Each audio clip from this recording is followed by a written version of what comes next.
Basta yung sinabi lang niya sa akin nung last na po, nga po yung sa oxygen. Ubus po. Ubus ko po. Ubus ka na.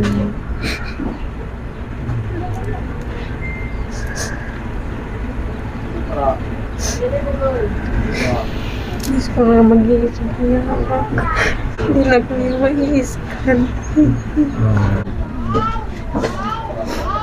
Magkaroon na lang ng mabuti. Ate Lorna, Daragay. Ate Gisa, tulungan na lang. Opo, Magtulungan na lang. Opo. Para maging masaya si Nanay Lilia kung nasaan man siya. Opo. 26, 27, 28, 29, 30,496.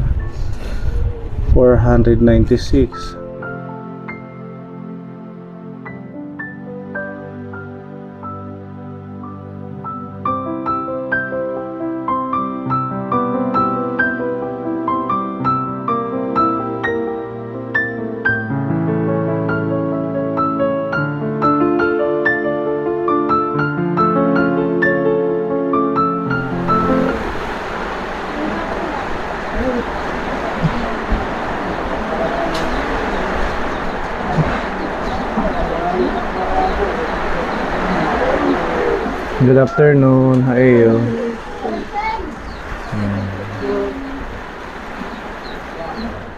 Roko. Kung to yan ni Nanay Lilia. Hiya po Okay, nga ang tulog po. hiya po ang napudupod niya ang pagkatuhap po ko. Ha? Hiya ang upod daghan din patambalan niya. Yung kasama ni Nanay sa pagpapagamot. Direct hiya nakakabatihin ko hay. Hindi siya makarinig. Dani like na dapat nakusagutan yung kakiyakan. Ano pangalan ni Nanay? Mamirta. Mamerta. Mas matanda siya kay Nanay Lilia. O pa yung nakaano siya, nakapunta dito ano. Kailan ka pa din hinanay? Kakano ka pa din Duha na hiya kagabi din. Duha na dalawang kagabi, gabi duha na siya ka adlaw. dito. Pero yung ibang kapatid niya nagpunta na dito. Opo, pero umuwi din agad. Pag umuwi sila ng madaling araw, ganun. Mga alauna, alas 2 po, ganun po. Saan ba sila? Sa Putong po. Putong, San Julian. Po. Malayo ano? Po. Hindi naman po masyadong mahigit siguro isang oras lang po ibiyahe po. Yung biyahe po. Opo. Papunta dito. So, kumusta na kayo? Okay lang naman po, sir.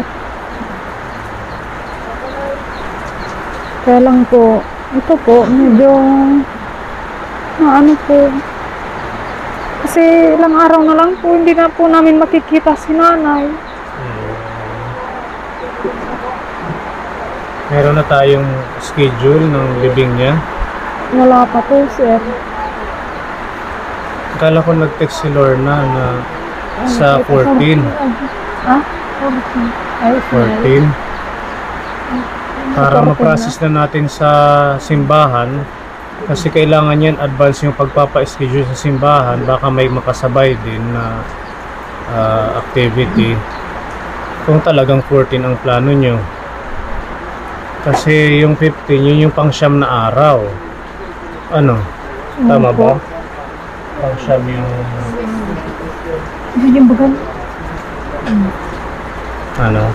14. 14 yung pang-siyam. Size mo yan namatay din. Ha? Ika-size. Opo. Bilang na kasi yung size. Sa pagkamaano, sa bilang no? Oo. 6, 9 days. 7, 8, 9, 10, 11, 12, 13, 14. So last din na yun, yung 14 pala, hindi 15. Opo. So yun yung talagang plano nyo. Para ma-schedule na natin, makapag-ano tayo doon sa simbahan at saka sa sementeryo. Wala pong nag-process sa inyo sa sementeryo. Wala pa, Lorna? Wala pa. Si Ate Irene, anong sabi ni Ate Irene sa inyo?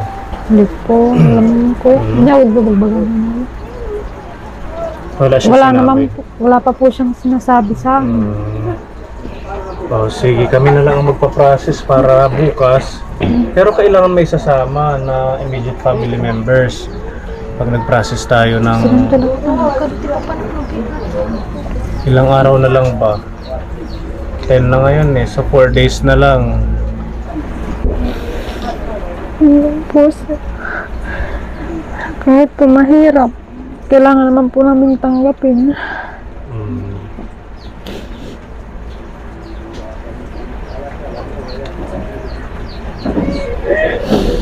Ay, mga kapatid, gano'n. Hindi naman daw po makapunta lahat kasi nasa Manila daw po yung iba. Anong sabi ng mga kapatid ni nanay niyo? Wala naman po. Pumupunta po sila dito, nakikiramay. Sila po yung nagdala ng mga, yan, yung kamuting kahoy, tsaka yung ano po. Para sa dito, Opo. pa-snack sa mga naglalamay. Opo. Tapos umuwi Ayun. sila sa ano, madaling araw. Madaling araw sila umuwi. Kasi meron din naman daw silang mga trabaho po. Oo. Okay lang yun. At least nakakapunta sila Opo, dito. pumupunta naman po sila. Sige, total ganun na ang desisyon nyo no, sa 14. Opo. Bukas, Lorna, sasama ka kay Ate Ruby mo. Ipaprocess natin yung sa paglibing ni nanay mo. Pupunta kayo sa simbahan, tapos pupunta kayo sa sementeryo. Hindi na kailangan siguro Pag natapos na yung mga papel doon sa City Hall, ipapakita nyo doon sa Campo Santero yung papel para sila yung maghahanap kung saan nila iaano si Nanay Lilia. ilalagay Oo, kung saan maghuhukay. yung bakante. Opo. Sige, ganun na lang ha, Ate Lorna. Kasi hindi pwedeng kung kailan malapit na saka tayo kikilos, baka mamaya wala nang available or wala nang paglalagyan. Tapos yung simbahan meron yan mga activity para hindi rin alam din natin kaagad kung ano yung oras ng paglibing at saka kung anong oras siya dadalhin doon. Total wala na rin naman hinaantay. At si Ate Ruby yun, ganun mo na lang Ate Ruby, samahan mo na lang si Lorna bukas. Sige po. Dalhin nyo yung mga papeles. Tapos si Ate Jessa, ikaw lagi yung nakatao dito. So yung mga ilang araw na ba ngayong naglalamay? 3? 3 gabi nang naglalamay, Opo. So marami namang nakikiramay dito. Meron naman po. Minsan, yung mga kapatid po ni nanay. Tapos yung iba naman po. Tapos yung natutungan po, yun po yung pinapambili po namin ng ano po dyan. Yung, Opo. nagbigay yung sa ano mo, mga kaklase mo. Yung sa school, di ba nagbigay din yung school nyo? Kahit pa paano nakadagdag sa mga gagamitin ni Nanay Lilia.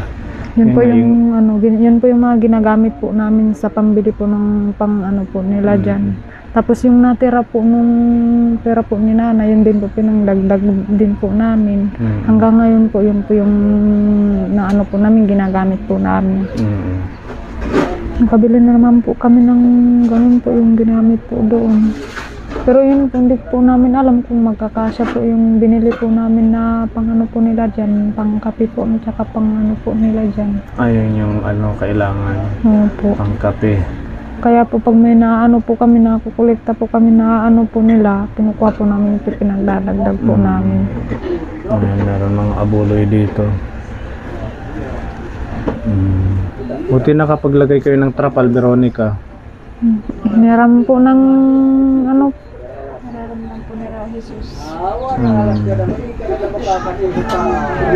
wala naman po yung ano, 2 beses na po pumunta yung kapatid namin na isa kay kapitan, wala naman, hindi naman daw. Hindi kayo pinahiram. Sabi daw ni kapitan pupunta ng isang araw. Nihintay naman ang kapatid ko kasi sabi ng uncle po namin ipupunta. Nihintay naman po namin, di namin po alam kung pumunta kasi di naman po kami umaalis dito. Tapos yung isang araw na naman po, pumunta na naman po yung kapatid ko, naghiram sana ng upuan tsaka yung trapal po. Hindi naman niya po naabutan sa bahay nila, wala naman daw po. Saan galing tong mga Yan naman po, hiniram po nung ano, asawa po ng pinsan namin. Di namin po alam kung saan po niya hiniram. Siya po yung naghanap kung saan po nanghiram. At least meron pa din kayong nahiraman. Po. Buti nga po meron po yung na tumutulong din sa amin na siya po yung nanghiram ng mga dyan, upuan po, tsaka yung mga lamisa po na ginagamit dyan. Kailangan pag halimbawa may ikaw pag gabi, pag may tao kagaya nandito si nanay, mag-iiglip-iglip din. Tutulog din kahit paano kasi ilang araw pa. Nag-ano naman po kami pag po minsan po sir, nagtutulungan. Tapos palitan kami sa Tapos yung iba po naman naming pinsan, tumutulong din naman po sa amin. Sila sila Monica nagpupunta dito. Opo sir, lagi po sila nandito. Mayroon lang po sila binili sa labas. Para maging maayos yung pagbuburol kay nanay, magtulong-tulong na lang. Tulong-tulong naman po kami sa awa po ng Diyos. Wala naman pong problema po sa nagtutulong-tulong po kaming lahat. Namimiss ko po siya. Yung lagi niya po kung kinakausap, tsaka yung lagi na akong inuutosan kung anong na gusto niya. Lalo na po nung ako po yung nagbantay sa kanya sa ospital.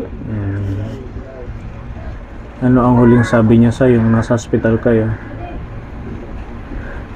Sabi niya sa akin, sinabi lang niya sa akin noon, umuwi kami, tapos kaya naman daw po niya, gagaling naman daw po siya dito sa bahay, sabi niya.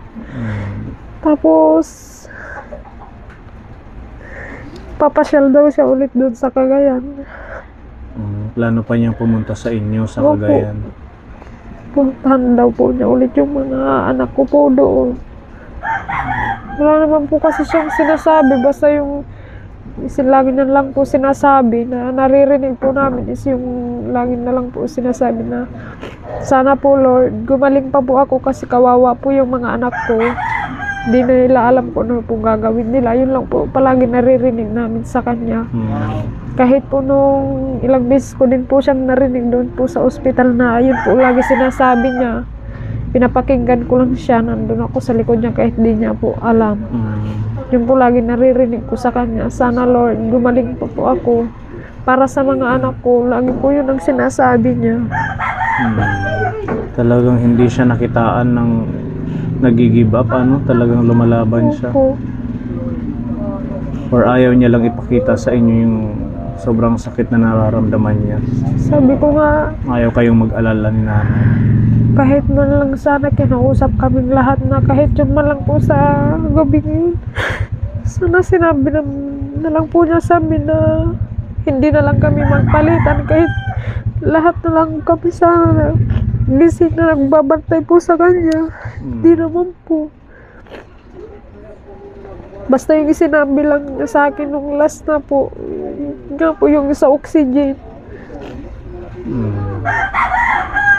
Pagkain, hindi na siya naghingi ng pagkain nung huli, Nung po sir, po siya nung mga ganyang pong prutas na pinapabili niya po sa akin. Sabi lang niya sa akin, bilang ko daw siya na ganyan po yung kiat-kiat po at saka yung apple. Binilhan ko naman po siya. Kinain niya? Kinain niya po yung iba po, hindi naman po niya naubos yung isa. Tapos kung kumain siya ng gabi, sabi niya nagugutom siya. Pinakain naman po ng kapatid ko po. Kumain pa po siya.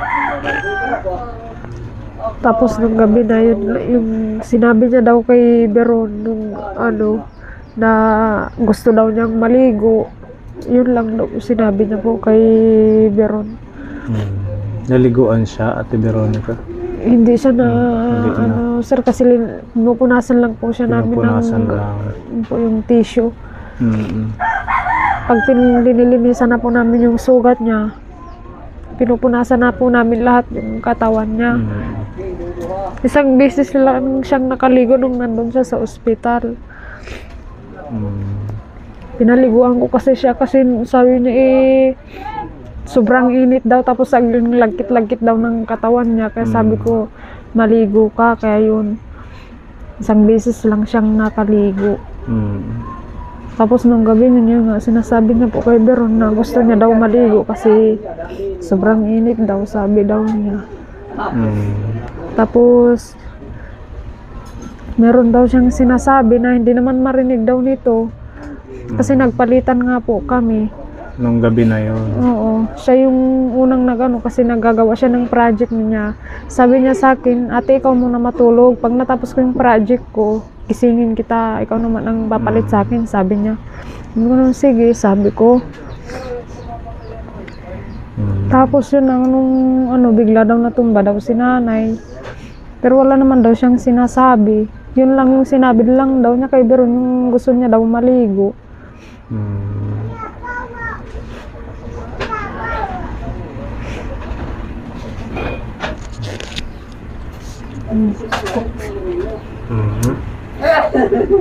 Ubus po. Ubus ka na. Hindi na po yung maiiskan. Ubus mo na po at kay nagkaka-istorya po kami.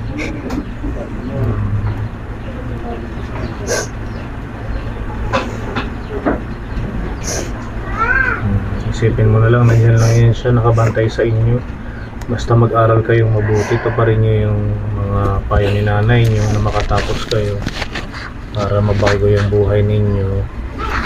Matutuwa yun pag tuloy-tuloy na maganda yung ano nyo sa school. Diba Ate Jessa? Opo. Yan po lagi niya sinasabi sa kanila, kahit ganito yung buhay natin, mag-aral kayo ng mabuti kasi para naman sa inyo to. Lagi niya sinasabi niyan sa kanila. Saka maano ng nanay niyo na meron sa mga anak ko naging successful, nakatapos. Kaya pag sumikapan niyo, gawin yung inspirasyon, yung naging sitwasyon niyo, yung kahirapan, tapos yung pagmamahal ni nanay ninyo sa inyo hanggang sa huli. Nandiyan siya kahit hirap na lumalaban, gusto niya kayong makasama, kaso talagang doon na lang yung buhay niya. Ako po yung tinatawag na kapag gusto niya pong kumain.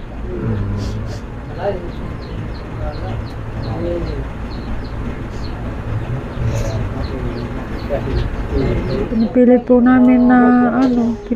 namin maging masaya kasi ilang araw na lang po, hindi na po namin siya makikita. So pagkatapos ng libing, babalik ka na rin sa Cagayan. Hindi ko po alam sir kasi wala pa po akong pamasaheng pumunta doon. Magkano yung pamasahe doon? Kasi nung umuwi po kasi ako dito 6,000 po yung naano ko po eh. Nagbus ka?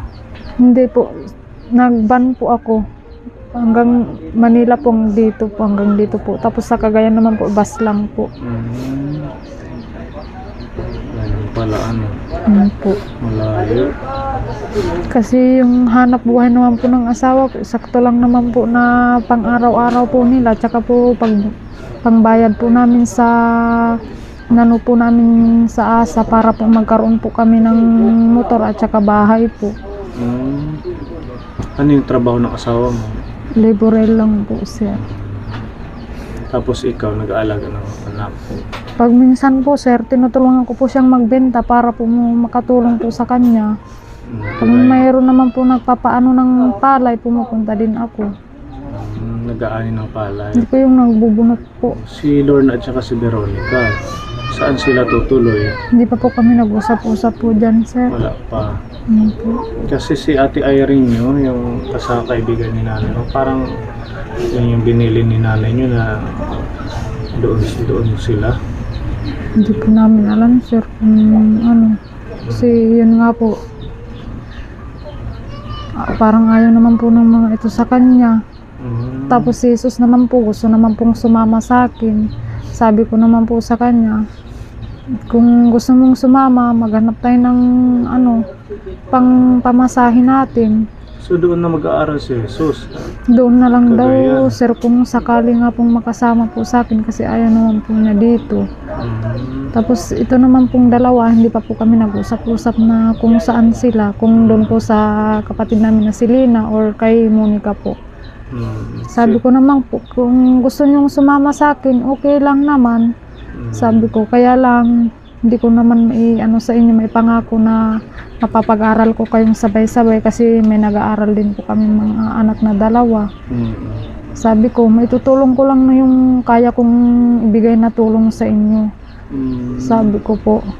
Yun yung iniisip ko eh. Nasa inyo, sabi ko sa kanila, nasa inyo yung desisyon kung doon kayo kay Ate Monica nyo or kay Ate Lina nyo. Sabi ko, kung sasama kayo sa akin, okay lang, pero magtulong-tulong muna tayo na maghanap ng pamasahe natin. Tapos kung ilan po din yung maibibigay ng isa po namin kapatid doon po sa Cagayan, kung magkano po yung may ambag po nila.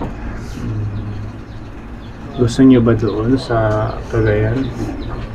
Hindi ko po namin Hindi nyo pa. Kasi nag-aaral din sila ngayon. Siguro kung gusto nyo, tapusin muna yung kasi school year. yung inaano naman po ng mga to, may scholar sila dito. Yun nga, yung sa ating tapos, po ni Ate Scholar. yung inaano lang po nila, yung titirahan po nila kasi sabi naman ito nung isang araw sa akin, ate, ayaw ko nun kay Ate Irene kahit ano po yung sinabi ni nanay, hindi ko naman alam kung ano talaga yung kasi wala naman kaming naririnig sa kanya. Kahit na kung may sinasabi si nanay, kung nakatalikod si nanay, hindi naman niya nababanggit yun. Yung lagi lang pong sinasabi ni nanay, yun nga, kung sana nga gumaling pa siya para sa mga anak niya, kasi kawawa naman daw mga to, lalo na tong nag-aaral. Hindi naman sila pwede dito na sila lang dalawa. Kaya parang delikado kasi butas-butas yung bahay. Kaya ako nga rin po, natatakot nga din po ako, kaya lagi ko pong tinatawag dito sila Monica at saka yung asawa niyo po para may kasama po kami dito simula po nung dumating ako. Ayaw ko po silang paanuhin kasi nga po natatakot po ako.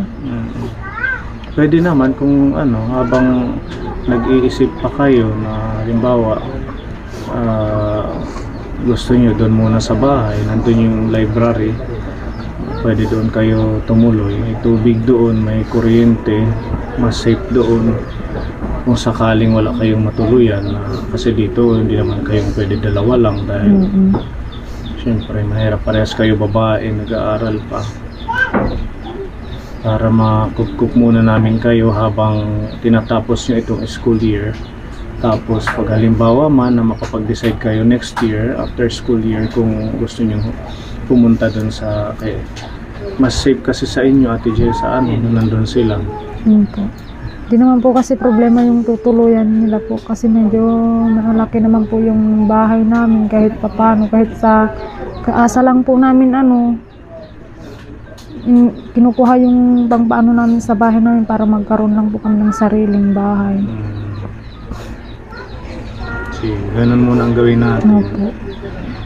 Pag-isipan ninyo at saka yung sa bahay open doon, Lorna, nakita nyo naman yung library katapat ng bahay. Yan, may kuryente doon, may electric fan, may tubig, baka sakaling halimbawa nyo gusto nyo doon para yan makakapag-concentrate kayo sa pag-aaral kasi tahimik doon. Sasakay lang kayo ng tricycle papunta dito sa high school. Basta titingnan natin kung ano yung sa susunod na step at saka kung ano magiging desisyon ninyo. Basta kami susunod lang kung ano ang gusto ninyo. Para makatulong sa inyo. Pwede din kay Ate Ruby. Mag-isa lang si Ate Ruby sa bahay. Doon kayo, pwede kayo doon sa bahay, oo. Marami kayong tutuluyan, huwag kayong mag-alala. Si Ate Ruby parang pangalawang nanay nyo na yan. Diba? Sa kanya kayo naghahingi ng payo. Si Ate Ruby yung ka-text nyo. Siya po yung tinitext po namin, hinihingan po ng tulong kung ano po yung gagawin namin, lalo na po pag natataranta po kami. Nagtitext lang po kami sa kanya. Malapit na yung loob ni Ate Ruby sa inyo, sa mga anak ni nanay ninyo. Kahit hindi mo kaano-ano yung kapwa mo, pag nakasama mo kahit 1 hanggang 2 bisis, magkakaroon ka na ng emosyon sa kanila. Attachment. Oo, magkakaroon ka na ng attachment na mahirap din kasi nagkakasama kami, yung ibang mga anak niya doon sa ospital ng EBRMC, nakita ko yung kalagayan nila, kalagayan ni Nanay Lilia, yung pagsasama-sama namin doon simula sa pag-aalis dito, sobrang hirap, sobrang kailangan ng matiisin. Kaya ngayon sabi ko, ayoko sana magbigay ng mensahe kasi ramdam ko yung bigat ng kanilang mga damdamin, kasi nga mahirap talaga yung mawala ng magulang na hindi pa nila kaya, hindi pa sila handa na mawala yung magulang nila. Silang dalawa lang ang kadalasan dito magkasama. Kaya ang sa akin lang, manalig lang sa Diyos, kayong magkakapatid, humingi lagi ng gabay sa Panginoon kahit nahihirapan, kahit kalungkutan, sa oras ng kalungkutan, kahirapan, kahit sobrang lungkot, iiyak nyo, tapos pwede kayong magsalita ng kayo lang, basta mailabas nyo lang yung damdamin nyo, yung lungkot nyo, pwede nyo gawin yan. Kasi mahirap yung pinipigil yung sarili na hindi mo iiyak. Tapos yun, huwag ka lilimutan yung manalig sa Diyos, kasi lagi tayong ginagabayan ng Panginoon, hindi siya nagpapabaya. I-continue nyo yung mga pangarap nyo sa buhay. Ito, napakalaking pagsubok ito sa inyo, lalo na sa inyong magkakapatid, kasi lalo na sila Veronica at saka si Monica, masyado silang si Lorna, masyado silang close sa nanay nila. Mahirap talaga, mahirap makalimot, pero ganun pa man, kailangan magpatuloy kayo sa buhay nyo. Ipakita nyo sa nanay nyo kung ano yung mga sinasabi niya, mga habilin niya. Ipakita nyo sa nanay nyo, maging masaya kayo. Para maging masaya na din siya sa langit. Isipin nyo, nawalan man kayo ng totoong ina, may pangalawang ina na ibibigay sa inyo si Lord. Andito kami. Mas dumami ang mga nanay nila, mga titas. Mas dumami ang nagmahal sa inyo. Nahihirapan din kayo na lagi nyo siyang nakikita na nahihirapan. Siguro ngayon, mahirap man, masakit man, parang na din yan para makapagmubuo na kayo.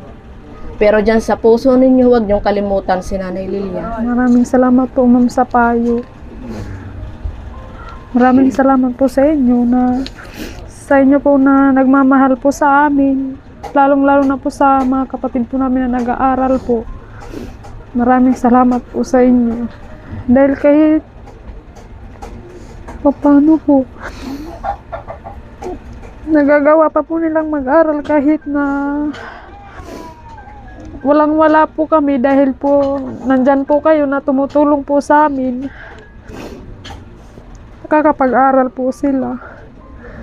Kaya maraming salamat talaga sa inyo. Malaking tulong po talaga sa amin to. Tsaka sa dalawang kapatid po namin na nag-aaral po. Basta wag nyo lang kalimutan, andito lang ang unity. Andito lang ka. Magiging sa damit himnan, mag-inulaw ka. Para maging masaya si Nanay Lilia. Tapos kayo ng pag-aaral. Diba, yun din yung ni Nanay Lilia na magkatapos kayo ni Ate Lorna pati si Jesus. Ito pa rin yun, mag-aral kayo ng mabuti. Kung ano man maitutulong namin, tutulong kami sa inyo.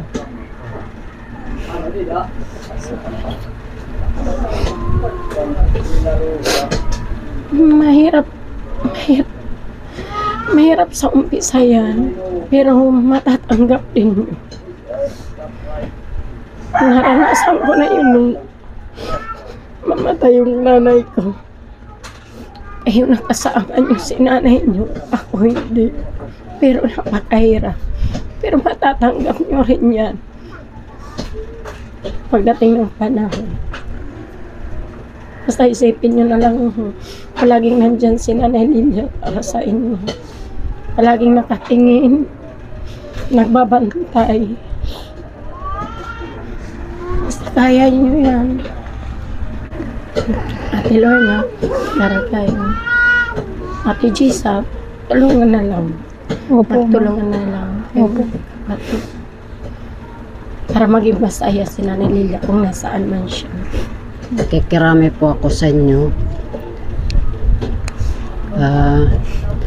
Ipapayo ko lang, magpakatatag kayo. Tibayan nyo ang loob nyo. Huwag kayo panghinaan ng loob. Kasi mas maswerte kayo nakasama nyo yung nanay nyo kahit sa maikling panahon.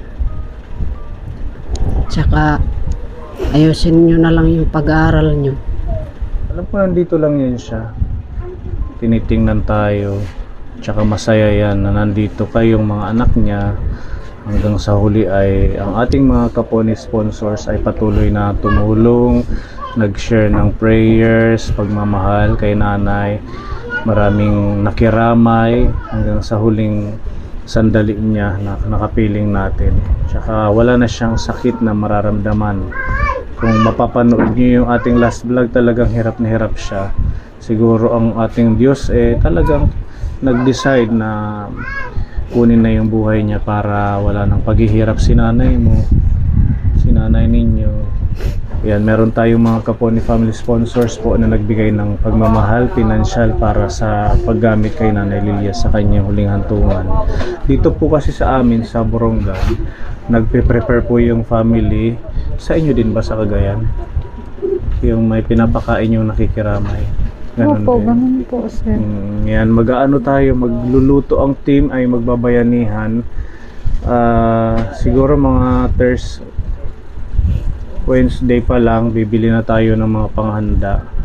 Kami na po yung magluluto, yung buong team pupunta po dito para matulungan kayo sa pagluluto at saka sa mga ibang gagawin.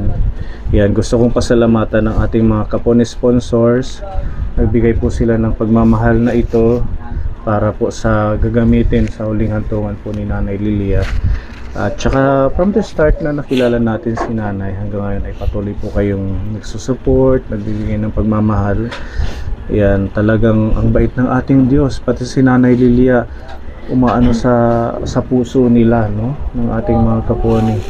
Kaya ito na nagbigay sila ng tulong para sa nanay ninyo. Yan, maraming salamat po kay Tita G ng Hong Kong. Nagbigay po siya ng 3,000 pesos. Si Tita Arlene Tibay, nagbigay naman siya ng 2,063.95 pesos. Si Tita Rose HK, nagbigay po siya ng 500 pesos. At si Tita Mayang, nagbigay naman siyang pagmamahal na 3,000. Si Tita Marilu Zoriaga, nagpaabot po siya ng pagmamahal na 2,000. Si Tito Bong, nagbigay siya ng 5,000.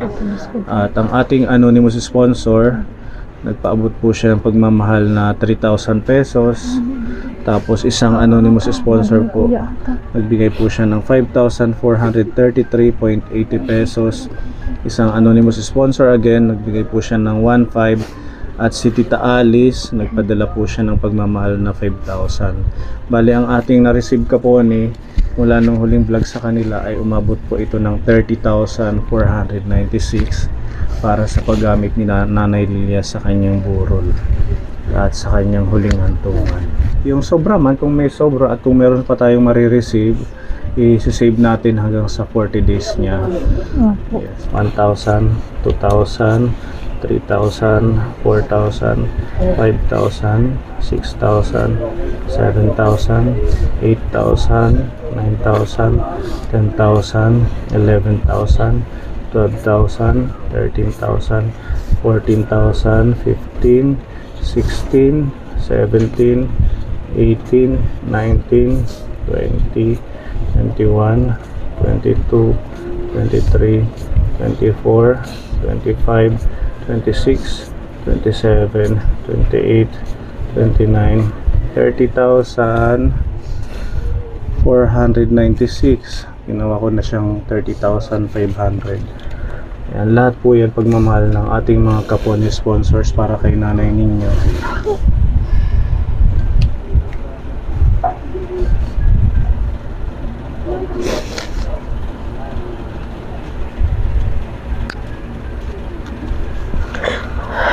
Salamat po. Nagpapasalamat po kaming magkakapatid ng buong puso po sa inyo. sa inyong mga sponsor po. Tumutulong po sa amin. Malaki po talagang tulong po. Ginagawa niyo pong tulong para sa amin. Para po sa aming nanay. Na kahit hanggang sa huli po, nakasuporta po kayo sa amin. Sa aming nanay po, hindi po kayo nagsasawa na tumulong po sa aming nanay.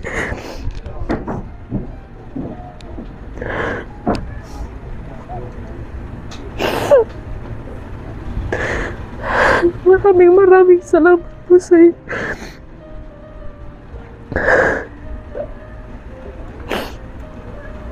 Sobrang laking tulong po talaga para sa amin.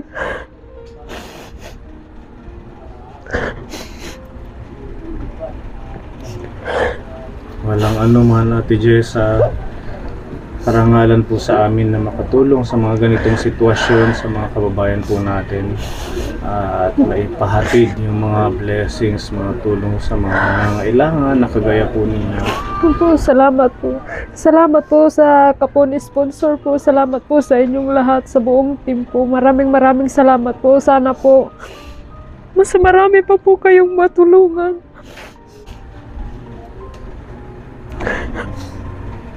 Wala po anuman, basta God bless po sa inyong lahat. Sa lahat po tumutulong sa amin.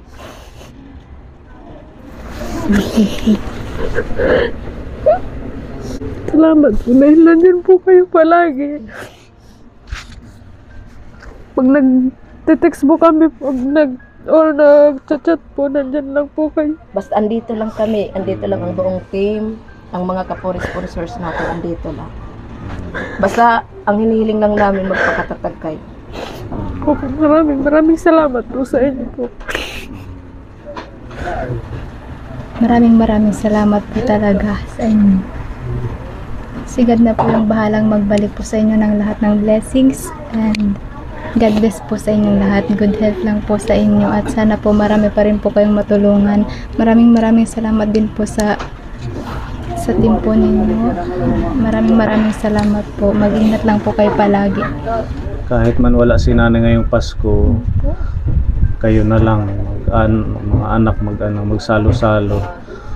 Tsaka meron tayong Christmas party, iano na lang natin kahit hindi lang muna sila mag-attend kasi hindi rin nila mai-enjoy. I-ano na lang natin yung Christmas, tawag doon yung sa raffle natin, yung Panuche Buena ng ating mga sponsors para sa inyo. Salamat po, sir. Ayan, Kaponi, maraming salamat po muli, at mag-update na lang kami sa before yung libing. Siguro mag-ano pa tayo ng isang vlog, tapos yung sa huling hantungan, yun yung ating next na mga update para sa kanila. Again, thank you sa patuloy niyong pagmamahal at suporta sa ating channel, mga Kaponi. Continue to watch and support by sharing and liking our videos, at saka sa pamamagitan ng hindi nyo pag-skip ng bawat patalastas na lumalabas po sa ating mga videos, ay napakalaking tulong para ma-continue natin yung ating mga programs, yung ating mga pagtulong. At salamat sa mga hindi nag-skip ng ads dyan, ng mga viewers po natin. Napakalaking bagay po para sa ating channel. Ayan, thank you, at to God be the glory. Salamat po sa inyong pagmamahal sa pamilya ni Nanay Lilia. God bless po. Maraming salamat po sa inyo, sir. Dahil nandyan po kayo laging nakasuporta po sa amin. Happy yan si nanay mo na kayo ay nagiging matatag paunti-unti.